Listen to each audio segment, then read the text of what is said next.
Gloire à Dieu, alléluia, gloire à Dieu. Nous bénissons le Seigneur pour le souffle de vie qu'il ne cesse de nous accorder en ce jour. Bienvenue à une minute de prière de ce mardi 3 juin 2025. Aujourd'hui, le Seigneur a mis en mon cœur le désir de partager avec vous ce passage que vous connaissez bien de Matthieu 26, le verset 73. C'est un des plus longs chapitres de la Bible. Je lis au nom de notre Seigneur Jésus-Christ. Certainement, tu es aussi de ces gens, car ton langage te fait reconnaître. Alléluia. Vous vous en doutez bien, c'est l'apôtre Pierre dont il s'agit ici. Quand ces paroles furent dites à l'apôtre Pierre, il n'était pas où il devait être. Ah Seigneur, quelle leçon, quel enseignement. Bien de fois dans notre vie, nous nous retrouvons dans cette situation. Lorsque tu n'es pas à l'endroit où tu devais être, tu ne peux pas être en paix. Tu ne peux pas être tranquille. Parce que le Saint-Esprit va toujours t'embêter. Te tirer les oreilles et te dire, ce n'est pas ta place ici.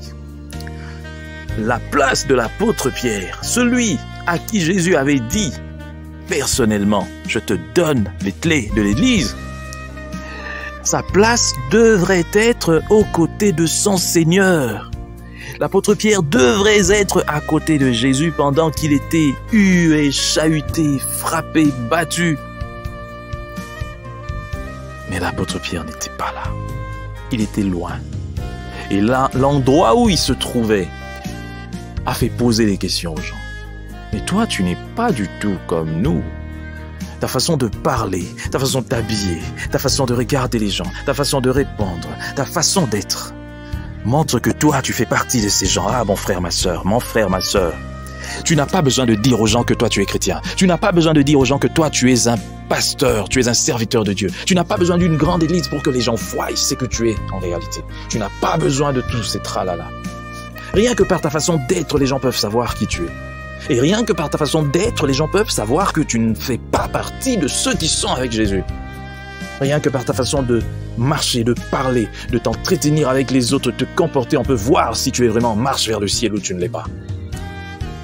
Par ta façon d'être, de parler, de te comporter, on peut savoir si tu fais des aventures, comme c'est le cas de beaucoup des gens qui sont à l'église, mais pas l'aventure.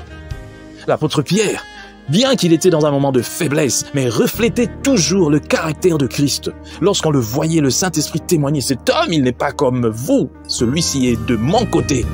Mais que dit le Saint-Esprit de toi? Qu'est-ce que le Saint-Esprit dit de toi?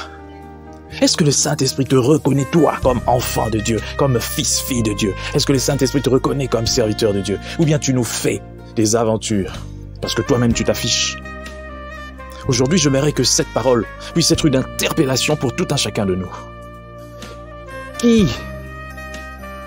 Que dit le Saint-Esprit de toi? Qui es-tu? Alors si tu ne l'es pas, c'est le grand moment maintenant pour donner ta vie à Christ et ressembler au Seigneur Jésus que tu dis confesser. Que Dieu bénisse sa parole, qu'il bénisse tous ceux qui m'ont suivi. Et je lance un appel. Si vous entendez la voix aujourd'hui, n'endurcissez pas vos cœurs. Donnez votre vie à Christ pendant qu'il est temps. Sauvez votre âme et votre éternité. Et lorsque vous l'aurez fait, vivez une vie qui ressemble à la vie de Jésus. Que Dieu bénisse sa parole, qu'il bénisse tous ceux qui m'ont suivi. Gloire soit rendue au nom de Jésus. Bonne journée à tous.